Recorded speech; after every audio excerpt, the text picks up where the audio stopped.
several attempts to get this perfect how I wanted it, you guys, so don't stress if you have to take it down and redo it. And another thing that I figured out, you guys, so this is the trick with this wallpaper, right? You don't want to in any way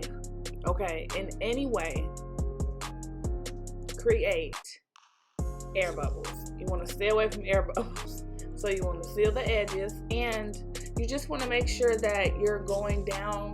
So you're taking your spatula down the middle first. You want to make sure that you're taking your spatula down the middle first and not on the sides, because you want to release the air in the middle of the wallpaper first and then out from the sides. And the reason you want to do it this way is because if you don't, you will probably have air bubbles, because I actually had them myself. The paper will still stick because this paper is such good quality. Even if it adheres to something and you take it off, it will adhere again. So yeah, you guys, please like, comment, and subscribe. Share this video with everybody you know. And I'll see you in my next video. Bye.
Okay, guys, so these are the air bubbles that I was telling you guys about.